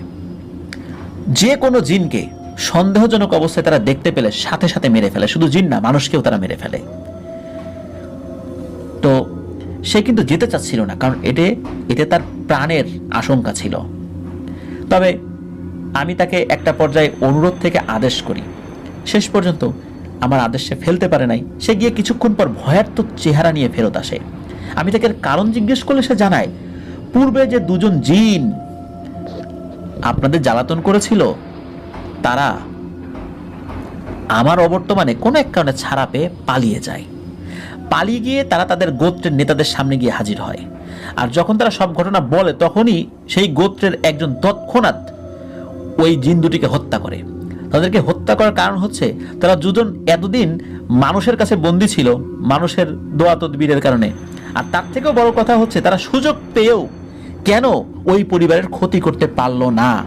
তাদের গোত্রের জন্য এটা একটা অপমানজনক। তাই এবারে ওই গোত্রের সর্দার এই পরিবারকে নিশ্চিহ্ন করে দেওয়ার জন্য সবচেয়ে ভয়ানক এবং শক্তিশালী 4 জন মারিদ জিনকে পাঠিয়েছে। আর সে 4 জন জিনের বিশেষ একটি নাম রয়েছে, যার অর্থ দাঁড়ায় অন্ধকারের নেতা। এটা তাদের গোত্রে এই নামটা পরিচিত আর কি। তো এরা খুবই দুর্ধর্ষ এবং জল্লাদ শ্রেণীর জিন, যাদের মনে কোনো মায়া দয়া নাই। মানুষদের মধ্যে যেরকম কিছু মানুষের মায়া দয়া থাকে না, যারা মানুষকে হত্যা করতেও বিন্দু মাত্র তাদের অন্তর কেঁপে ওঠে না, ঠিক তেমনি জিনদের মধ্যে এইরকম কঠিন হৃদয়ের কিছু জিনও রয়েছে। মারিদরা এমনিতেও খুব হিংস্র, কিন্তু এদের হিংস্রতা থেকেও আরও হিংস্রতম কিছু জিন রয়েছে মারিদদের মধ্যে, যাদেরকে এই জল্লাদের দায়িত্ব দেওয়া হয়। মূলত এরকম 4 জন জল্লাদ মারিদকে এই কাজে নিযুক্ত করা হয়েছে। আর এরা আপনাদের পিছনে লাগার কারণ হচ্ছে আপনার দাদা জনাব গফুর আলী কাজী সাহেবের বংশধরদের মাঝে আপনি একমাত্র পুরুষ বংশধর। আপনি ব্যতীত বংশে আপনার আর কোনো ভাই নেই, আর তাই এরা বিশেষ করে আপনাদের পিছনে লেগেছে। আর এরা বেশিরভাগ ক্ষেত্রেই পুরুষদের ক্ষতি করে, মহিলাদের কম ক্ষতি করে, তবে সুযোগ পেলে কাউকেই ছাড়ে না। আর সেদিন তাদেরই একজন সুযোগ পেয়ে আপনার ছোট ছেলে মোস্তফাকে এতটা নির্মমভাবে হত্যা করে। আমার ছাত্র জিনটি যখন এসবের খবর নিতে সেই জাজিরাতুল মারিদে যায় জিনদের ওই উপদ্বীপে, তখন ফিরবার সময় এই জল্লাদ শ্রেণীর এক জিনদের মুখোমুখি সে হয়েছিল। সে তাকে দেখে সন্দেহ করে, বুঝে ফেলে সে তথ্য নিতে এসেছে। তখন সে ভয়ানক রূপ নিয়ে নাকি ওই জিনটার সামনে আসে, এবং তার আকৃতিটা এতটাই ভয়ানক ছিল যে সেটি দেখে ওই জিন ছাত্রটিও মারাত্মক ভয় পায়। কোনো মতে সেখান থেকে পালিয়ে আসতে সক্ষম হয়েছে। তার আরেকটু হলেও মৃত্যু হয়ে যেতে পারত। এখন এরা অতি ভয়ানকভাবে আপনাদের পরিবারের উপর আক্রমণ করতে চাচ্ছে। এরা সার্বক্ষণিক এই বাড়ির চারপাশে বিচরণ করছে। এদের রুকিয়া করে আটকানো কষ্টসাধ্য, কেননা এদের গোষ্ঠীতে এরকম জল্লাদ শ্রেণীর জিন আরও অনেকেই আছে। এদের 4 জনকে আটকালে আরও 8 জন আসবে, 8 জনকে আটকালে 16 জন আসবে। সুতরাং এদেরকে তাড়ানো সম্ভব হবে না, তবুও আমি চেষ্টা করে দেখব। পরদিন খতিব সাহেবের আসার কথা ছিল, তবে সারাদিন পার হয়ে গেলেও খতিব সাহেব আর আসেন না। তো মোজাম্মেল কাকা সেই মাদ্রাসায় যান। পরবর্তীতে জানতে পারেন খতিব সাহেব নাকি কোনো এক কারণে খুব অসুস্থ হয়ে পড়েছেন। গতকাল সকাল থেকে নাকি তার প্রচণ্ড জ্বর। তো মোজাম্মেল কাকা ওনার কাছে গেলে উনি ঘরের মধ্যে সবাইকে বাইরে যেতে বলেন, আর মোজাম্মেল কাকাকে একা একা কিছু কথা বলতে লাগেন। উনি বললেন যে আমি গতকালই আপনাদের বাসায় যেতাম, তবে পরশু রাত্রে ঘুমের মধ্যে এই জল্লাদ শ্রেণীর এক মারিদ আমার স্বপ্নে আসে। সে এসে আমার একমাত্র আদরের নাতির লাশ দেখিয়ে বলে, আপনি যদি ওই বাড়িতে ঢুকিয়া করতে চান তাহলে আপনার নাতিকে আমরা হত্যা করব। আর আমার নাতিটার মা বাবা মারা গেছে, আমি ওকে দেখাশোনা করছি। মা বাবা মরা আমার একমাত্র নাতিটির মৃত্যু সংশয় থাকায় আমি আপনাদের কোনো প্রকার সাহায্য করতে পারবো না। দয়া করে আমাকে ভুল বুঝবেন না। আমি মারা গেলে আমার এই নাতিটা দেখার কেউ নাই। এই বলে খতিব সাহেব আবেগ আপ্লুত হয়ে ওঠেন, কান্নাকাটি শুরু করেন। সবকিছু বুঝতে পেরে মোজাম্মেল কাকাও খতিব সাহেবকে আর জোর করেন না। বুঝতে পারেন যে খতিব সাহেবও আসলে এখানে অসহায় হয়ে পড়েছেন। এক আকাশ পরিমাণ হতাশা নিয়ে বাসায় ফেরত আসলেন মোজাম্মেল কাকা। ওনাদের সাথে আবারও শুরু হতে থাকে একের পর এক ভয়ানক ঘটনা। তবে এবার ওনারা খুব সতর্কতার সাথে বসবাস করতে লাগলেন। অযথা বাসা থেকে বের হতেন না। অস্বাভাবিক কিছু দেখতে পেলেই চারকুল পরে শরীর বন্ধ করে ফেলতেন। মানে সূরা ইখলাস, সূরা কাফিরুন, সূরা ইখলাস, সূরা ফালাক, সূরা নাস, এটাকে একসাথে চারকুল বলে। এই চারকুল পরে শরীর বন্ধ করে ফেলতেন। এক কথায় ওনারা মানুষের প্রতি আশা ভরসা বাদ দিয়ে পুরোপুরি আল্লাহমুখী জীবনযাপন শুরু করেন। বাড়ির প্রত্যেকটি সদস্য নিয়মিত 5 ওয়াক্ত নামাজ, কোরআন তেলাওয়াত করতেন। এরই মাঝে একদিন ওনাদের বাড়িতে ষাটোর্ধ্ব এক বৃদ্ধা মহিলা এসে হাজির হন। তো তো মনিরা কাকি ওনাকে আগে কখনো দেখেননি, স্বাভাবিকভাবেই ভাবেন ইনি হয়তো এদিকটাই নতুন আর হয়তো সাহায্য নিতে এসেছেন। তো ঘর থেকে চাউল নিয়ে এসে ওনাকে দিতে যাবেন, এমন সব বৃদ্ধাটি বলে, দাঁড়াও মা, শুধু চাউল না, এর সঙ্গে একটা কাগজে তোমাদের বাসার সব সদস্যের নাম, পিতার নাম সহ আরবি ভাষায় লিখে আমাকে দাও। আর এর সাথে তোমার বাড়ির সবচেয়ে মূল্যবান জিনিস যেটা আছে সেটা পরিষ্কার পানিতে ভিজে এই পানিটুকু আমার এই ডিব্বায় দিয়ে দাও। তো ওই কথাটা ওই বৃদ্ধা মহিলাটা বলেন। তো স্বাভাবিকভাবে মনিরা কাকি প্রথমে এসব বিষয় দিতে অস্বীকৃতি জানালেও, কারণ চেনেন না তো, এরকম আন্দাজে কিভাবে দেবেন। পরবর্তীতে কিছু একটা ভেবে যা যা বলেছেন তা হাজির করেন বৃদ্ধার সামনে। তো মামুন ভাই মাদ্রাসায় পড়তেন, উনি আরবি ভাষা পড়তেও জানতেন, লিখতেও জানতেন। তো উনি পিতার নাম সহ বাড়ির প্রত্যেকটা মানুষের নাম আরবি ভাষায় লিখে বৃদ্ধাকে দেন এবং বৃদ্ধার কথা মতো মনিরা কাকি ওনার 1.5 ভরি স্বর্ণের একটা হার পরিষ্কার পানিতে চুবিয়ে সেই পানিটুকু ওই বৃদ্ধার একটা পাত্রে মানে একটা ডিব্বাতে ঢেলে দেন। এসব কিছু একটা পুটলিতে ভরে নিয়ে বৃদ্ধা চলে যেতে লাগলেন। আর যাবার সময় মনিরা কাকিকে বলে গেলেন, নিয়মিত নামাজ কালাম পাঠ করিস মা, আর প্রতি মাসে একবার বাড়িতে বড় করে জিকির আজগারের আয়োজন করবি, আর মেয়েটাকে তাড়াতাড়ি বিয়ে দিয়ে দিস, তা না হলে সমস্যা হতে পারে। এই বলে ওই বৃদ্ধাটা চলে গেলেন। এরপর কখনো বৃদ্ধাটাকে দেখা যায়নি। তো ওই বৃদ্ধা চলে যাবার পর হতে ওনাদের বাড়িতে কোনো ধরনের কোনো ভয়ানক ঘটনা ঘটেনি। বিষয়টি দেখে ওনারা অবাক হয়ে যান যে কেউ কোনো সমাধান দিতে পারলো না। এই বৃদ্ধাটা কে ছিলেন? ভাবেন উনি কোনো আল্লাহর ওলি ছিলেন। তো বৃদ্ধার কথা মতো কিছুদিন পর হুমায়রা আপুর বিয়ের সম্বন্ধ দেখেন এবং খুব সম্ভ্রান্ত পরিবারে হুমায়রা আপুর বিয়েও হয়ে যায়। তো ওনারা ওনাদের জীবনে তখন সুখের ছোঁয়া পেতে শুরু করেন। কিছুদিন পর মামুন ভাই সম্পূর্ণ সুস্থ হয়ে মাদ্রাসায় ফেরত যান। আর মামুন ভাই ফিরে এসেছেন একথা জানতে পেরে খতিব সাহেব মামুন ভাইকে ডেকে পাঠান। তো মামুন ভাইকে দেখেই খতিব সাহেব মুচকি মুচকি হেসে বললেন, ওই বৃদ্ধার কথা মনে আছে তো? সবসময় কিন্তু অক্ষরে অক্ষরে পালন করবা, ইনশাল্লাহ তোমাদের কোনো ক্ষতি হবে না। খতিব সাহেবের মুখে বৃদ্ধার কথা শুনেই মামুন ভাই তো অবাক যে ওনাদের বাড়িতে বৃদ্ধা এসেছিলেন। খতিব সাহেব তো জানতেন, আর এই বৃদ্ধার ব্যাপারে উনি কিভাবে জানতেন? উনি কি এই বৃদ্ধাকে পাঠিয়েছিলেন? মামুন ভাইয়ের কাছে বিষয়টা খটকা লাগে। তো এই ব্যাপারে খতিব সাহেবকে পুনরায় জিজ্ঞেস করলে খতিব সাহেব বলেন যে এই বিষয়ে তোমাকে আমি কোনো জবাব দিব না, শুধু একটা কথাই মনে রাখবা যে আল্লাহ মানুষের মধ্যে এমন কিছু মানুষকে কবুল করেন যারা আল্লাহর কাছে যেই দোয়াটা করবে সেই দোয়াটাই কবুল হবে।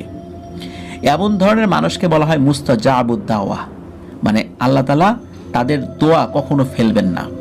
যখন বুঝতে পারলাম যে কোনো মানুষ এই জিনদেরকে তাড়াতে পারবে না, তাদের ক্ষমতা নেই, তখন চিন্তা করলাম মুস্তাজাবুদ দাওয়া এমন একটা মানুষকে কোথায় পাই। উনি যদি ওই বাড়িতে গিয়ে আল্লাহর কাছে দোয়া করেন তাহলেই দোয়াটা কবুল হবে।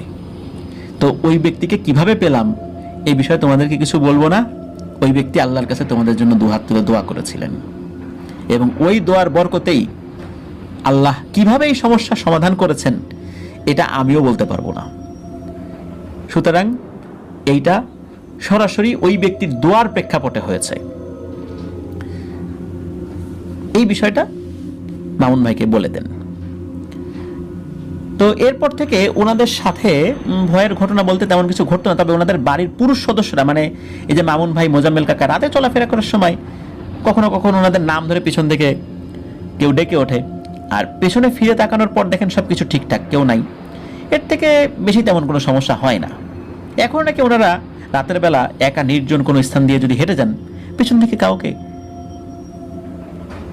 যে তাদেরকে যে ডাকছে এরকম শব্দ শুনতে পান। তবে এগুলাতে ওনারা অভ্যস্ত হয়ে গেছেন। আর এই ঘটনায় যে মামুন ভাইয়ের কথা বলা হয়েছে, তিনি হচ্ছেন এই যে সিনিয়র ভাই যার কাছ থেকে এই ঘটনাটি সংগ্রহ করা হয়েছে, ওনার খালাতো বোনের স্বামী, মানে ওনার দুলাভাই হয় সম্পর্কে। তো প্রিয় লিসেনার্স, এটি ছিল ঘটনা।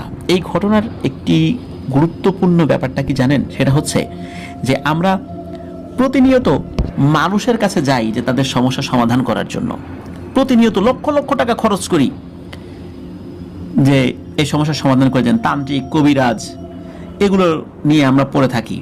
আমাদের কাছে প্রচুর মেইল আসে, হোয়াটসঅ্যাপে নক দিতে থাকে যে অমুকের ঠিকানা দেন, তমুকের ঠিকানা দেন, ভালো কোনো হুজুরের ঠিকানা দেন। কিন্তু দেখেন আল্লাহর কাছে আমরা আসলে কতটুকু চাই? আমরা কি ঠিক সেভাবে যেভাবে মানুষকে খুঁজছি আল্লাহর রহমত কি ওভাবে খুঁজছি? আর একটা ব্যাপার হচ্ছে যে মুস্তাজাবুদ দাওয়া, এমন কিছু কিছু ব্যক্তিরা আছেন তারা দোয়া করলেই এটা ইনশাল্লাহ কবুল হবে। এমন ব্যক্তিদের সন্ধান না করে আমরা তান্ত্রিক, কবিরাজ এই ধরনের কিছু হুজুর যারা প্রফেশনাল রুকিয়া করে মোটা অঙ্কের টাকা হাতিয়ে নেন, এই ব্যক্তিদেরকে আমরা খুঁজে বেড়াই, তাদের কাছে গিয়ে সময় নষ্ট করছি। একটাবারের জন্য মুস্তাজাবুদ দাওয়া টাইপের কোনো লোকের কাছ থেকে দোয়া নেওয়ার জন্য আমরা তো এতটা বিচলিত না যতটা বিচলিত আমরা তান্ত্রিক কবিরাজ আর হুজুরের কাছ থেকে তদবির নেওয়ার জন্য। প্রিয় লিসেনার্স, আপনাদের আশেপাশে এরকম অসংখ্য মানুষ রয়েছেন, তবে সেই মানুষগুলো কখনো সামনে আসেন না, যারা জীবনের প্রতিটা পদক্ষেপ খুব চিন্তা ভাবনা করে ফেলেন, হালাল রুজির বিষয়ে তারা খুব সতর্ক থাকেন, বিন্দু মাত্র হারাম উপার্জনের দিকে তারা যান না, 5 ওয়াক্ত সালাত আদায় করেন এবং নিজেদের পরহেজগারিতাটাও মানুষের সামনে বলেন না। তারা নীরবে নিভৃতে আল্লাহর কাছে কান্নাকাটি করেন। যদি সুযোগ থাকে এই ধরনের মানুষের কাছ থেকে দোয়া নিতে হবে। রাসূল সাল্লাল্লাহু আলাইহি ওয়াসাল্লাম কিন্তু ইন্তেকালের পূর্বে বলেছিলেন যে ওয়াইস কর্নের কাছ থেকে তোমরা কিন্তু দোয়া নিও, তার সাথে যদি কখনো দেখা হয় তার কাছে দোয়া চেও। হযরত ওমর রাদিয়াল্লাহু তাআলা আনহুর সাথে কিন্তু ওয়াইস কর্নের দেখা হয়েছিলেন, তো হযরত ওমর রাদিয়াল্লাহু তাআলা আনহু কিন্তু ওয়াইস কর্নের কাছ থেকে দোয়া নিয়েছিলেন, দোয়া চেয়েছিলেন, উনি দোয়া করেছিলেন। এইভাবে ওয়াইস কর্নের কাছে যখনই কোনো মানুষের দেখা হতো সকলে তার কাছে দোয়া চাইতেন, কারণ রাসূল সাল্লাল্লাহু আলাইহি ওয়াসাল্লাম তার কাছে দোয়া চাইতে বলেছেন। উনি মুস্তাজাবুদ দাওয়া ছিলেন একজন, আর ওনার মর্যাদাটা কতটা উঁচু ছিল সেটা তো বুঝতেই পারছেন। আমাদের আশেপাশে কিন্তু এরকম অনেক মুস্তাজাবুদ দাওয়া আছেন যারা কখনোই আপনাদের সামনে নিজেদেরকে প্রকাশ করবেন না। আপনারা যখন কোনো ভালো মানুষ, সৎ মানুষ দেখবেন তার কাছে দোয়া চাইবেন, যেমনটা আমিও চাই মাঝে মাঝে, যদি বুঝতে পারি যে আমার জন্য দোয়া করবেন। তো প্রিয় লিসেনার্স, এভাবে এই মুস্তাজাবুদ দাওয়া যদি আমাদের জন্য কোনো দোয়া করেন, পৃথিবীর কোনো শক্তিশালী জিন, মানুষ, কোনো ব্ল্যাক ম্যাজিকের ক্ষমতা নাই আমাদের ক্ষতি করতে পারে। প্রিয় লিসেনার্স, আমরা চাইলেও মুস্তাজাবুদ দাওয়া হতে পারি যদি আল্লাহ কবুল করেন, কিন্তু সেই পথটা বর্তমান প্রেক্ষাপটে অনেক কঠিন। প্রতিটা পদক্ষেপে হালাল উপার্জন করা, সেই অনুযায়ী জীবনযাপন করা অত্যন্ত কঠিন, কিন্তু তারপরেও অনেক মানুষ এটা করছেন। আল্লাহ ওই সমস্ত ব্যক্তিদের কাছ থেকে দোয়া নেওয়ার তৌফিক দান করুন আমাদেরকে। প্রিয় লিসেনার্স, আশা করছি ঘটনাটি আপনাদের ভালো লেগেছে।